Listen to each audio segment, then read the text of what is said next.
दोस्तों, यूक्रेन और रूस के युद्ध को 3 महीने हो चुके हैं। ये युद्ध इतना लंबा हो चुका है कि इसके खत्म होने के आसार ही नजर नहीं आ रहे। ऐसा लगने लगा है कि पुतिन ने यूक्रेन को पूरी तरह से खत्म करने की ठान ली है। वहीं यूक्रेन भी पीछे हटने को तैयार नहीं। युद्ध के बाद यूक्रेन पूरी तरह से बर्बाद हो चुका है। दोनों देशों की जिद पूरे विश्व पर खतरा बनी हुई है। बिना किसी नतीजे पर पहुंच रहा ये युद्ध लगातार बढ़ता ही जा रहा है। रूस एक से बढ़कर एक खतरनाक हथियारों से यूक्रेन पर हमला कर रहा है। वहीं हाल ही में यूक्रेन ने रूस पर फिर से थर्मोबैरिक बम के इस्तेमाल का आरोप लगाया है। यह दुनिया का सबसे खतरनाक बम है जिसे एक तरह से प्रतिबंधित कर दिया गया था। आखिर क्यों इस बम को प्रतिबंधित किया हुआ है? क्यों रूस के युद्ध में इस बम के इस्तेमाल से यूक्रेन बौखला उठा है? इस वीडियो में आप थर्मोबैरिक बम के बारे में जानेंगे। लेकिन थर्मोबैरिक बम के बारे में जानने से पहले आपको बता दें कि रूस ने युद्ध की शुरुआत से ही यूक्रेन पर परमाणु हमले की धमकी दे रखी है।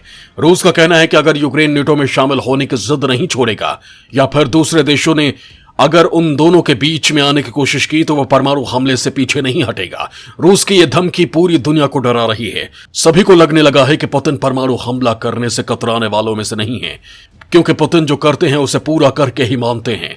पुतिन की जिद और ताकत किसी से छिपी नहीं है। वहीं अभी हाल ही में यूक्रेन ने रूस पर थर्मोबैरिक बम का इस्तेमाल का आरोप लगाया है। थर्मोबैरिक बम दुनिया के सबसे खतरनाक बमों से एक माना जाता है।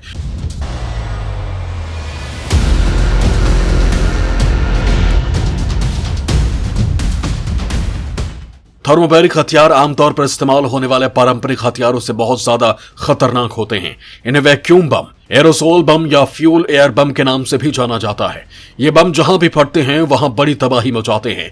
थर्मोबैरिक बम आसपास के ऑक्सीजन को जला देते हैं। ये बम फटने पर एक बड़ा शॉक वेव पैदा करते हैं जिससे दूर तक नुकसान होता है। रूस और अमेरिका लंबे समय से इन बमों का इस्तेमाल युद्ध में करते रहे हैं।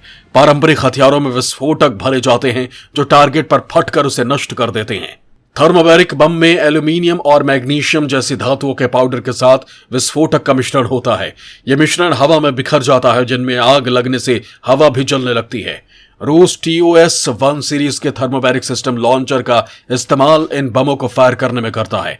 जमीन पर गिरने से पहले 100 फीट ऊपर यह बम 2 हिस्सों में बंट जाता है। रॉकेट का ऊपरी हिस्सा विस्फोटक के मिश्रण को हवा में फैला देता है।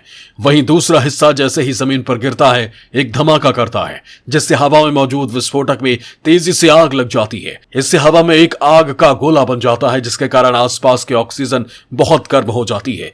वहीं यह आग का गोला आसपास की हवा को अपने अंदर खींचता रहता है। जब ढेर सारी ऊर्जा इकट्ठा हो जाती है तो फिर अचानक से वो बाहर निकलती है, जिससे एक बड़ा शॉक वेव पैदा होता है। शॉक वेव आसपास की इमारत और पेड़ पौधों को नुकसान पहुंचाती है। इस बम की चपेट में आने वाले इंसान के फेफड़े में मौजूद ऑक्सीजन जल जाता है, जिससे उसके फेफड़े जलने लगते हैं और इसके दर्दनाक मौत होती है। थर्मोबैरिक हथियार मुख्य रूप से दुश्मन के डिफेंसिव पोस्ट को खत्म करने के लिए है। इसे रूस ने 2007 में विकसित किया था। 7100 किलो वजन वाले इस बम का इस्तेमाल करने पर यह रास्ते में आने वाले बिल्डिंग और इंसानों को तबाह कर देता है। रूस ने इस वैक्यूम बम का इस्तेमाल 2016 में सीरिया पर किया था। वैसे इस खतरनाक बम को तैयार करने के पीछे अमेरिका है। अमेरिका ने 2003 में मदर ऑफ ऑल बम तैयार किया था। इसका नाम GBU-43B है। अमेरिका ने इस बम का ट्रायल फ्लोरिडा में किया था। यह 11 टन TNT की ताकत वाला धमाका कर सकता है, जबकि रूसी बम 44 टन TNT की ताकत के साथ धमाके को अंजाम दे सकता है। अमेरिका में तैयार हुए बम के जवाब में रूस ने फादर ऑफ ऑल बम तैयार किया। रूस का बम अमेरिका के मुकाबले ज्यादा ताकतवर है। रूस ने इस बम को इसलिए भी तैयार किया था ताकि दुनिया को बता सके कि वो किस हद तक पावरफुल है, और कभी भी कोई भी देश रूस पर हमला करने से पहले कई बार सोचे।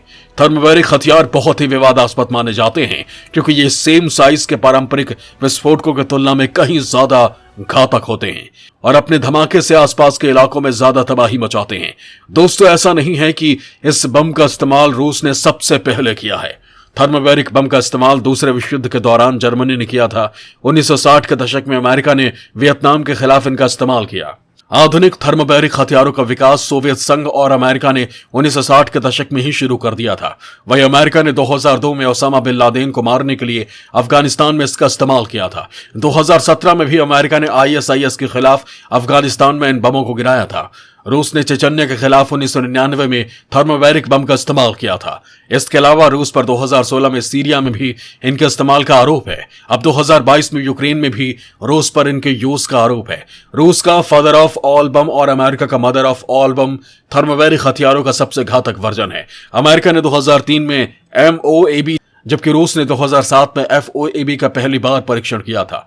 वैसे इन बमों का इस्तेमाल किलेबंदी, सुरंगों, बंकरों, गुफाओं को तबाह करने में होता है, लेकिन इसका इस्तेमाल युद्ध में ज्यादा किया जाता है। बेहद ही घातक होने के बावजूद वैक्यूम या थर्मोबैरिक बमों के इस्तेमाल पर प्रतिबंध लगाने के लिए कोई अंतर्राष्ट्रीय कानून है नहीं।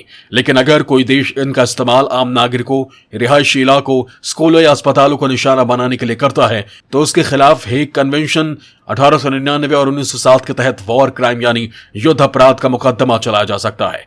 इराक के तानाशाह रहे सद्दाम हुसैन पर 2003 में मानवता के खिलाफ अपराध और नरसंहार के लिए वॉर क्राइम का मुकदमा चलाया गया था। सद्दाम के खिलाफ वॉर क्राइम का केस 80 और 90 के दशक में कुर्दों और शियाओं के खिलाफ हिंसक अपराधों के लिए चलाया गया था। सद्दाम को वॉर क्राइम का दोषी ठहराते हुए दिसंबर 2006 में फांसी दे दी गई थी। अब यूक्रेन रूस पर वॉर क्राइम करने के आरोप लगा रहा है। इंटरनेशनल क्रिमिनल कोर्ट यूक्रेन में रूस के कथित वॉर क्राइम की जांच शुरू कर चुका है। ऐसे में सवाल ये उठ रहा है कि क्या पुतिन के खिलाफ भी सद्दाम हुसैन जैसा वॉर क्राइम का मुकदमा चलाया जाएगा। यूक्रेन ने आरोप लगाया है कि रूस ने उसके आम नागरिकों, अस्पतालों और रिहायशी इलाकों को निशाना बनाते हुए वॉर क्राइम किया है। यूक्रेन ने कहा कि 9 मार्च को रूस ने मारियोपोल में एक अस्पताल पर एयर स्ट्राइक करते हुए मैटरनिटी वार्ड और बच्चों के वार्ड को नष्ट कर दिया। इस हमले में एक बच्चे समेत 3 लोगों की मौत हो गई, जबकि 17 स्टाफ और मरीज घायल हो गए।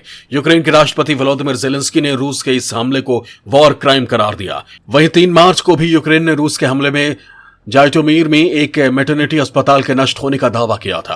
रूस पर यूक्रेन के भागते हुए नागरिकों को भी निशाना बनाने के आरोप लगे हैं। साथ ही रूस पर खार्किव शहर में नागरिक इलाकों पर वैक्यूम बम यूज करने का भी आरोप है।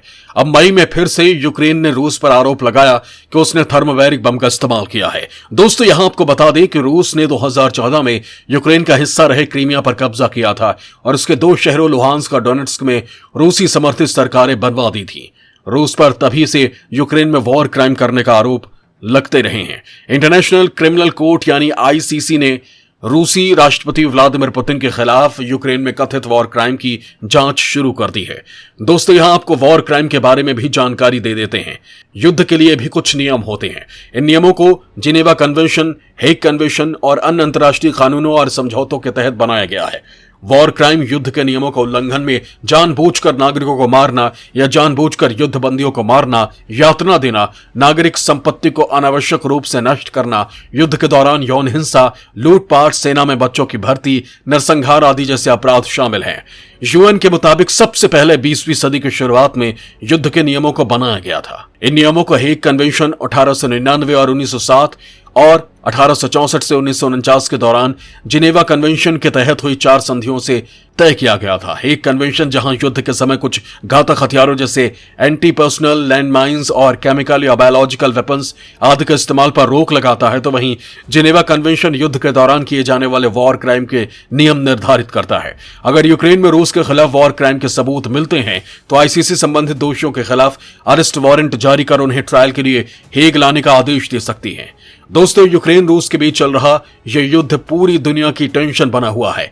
इतने लंबे समय तक चलने के बाद भी ये किसी नतीजे पर नहीं पहुंच रहा। वहीं रूस लगातार अपना हमला बढ़ाता जा रहा है। अब देखना होगा कि कब ये युद्ध रुकता है और किस नतीजे पर पहुंचता है।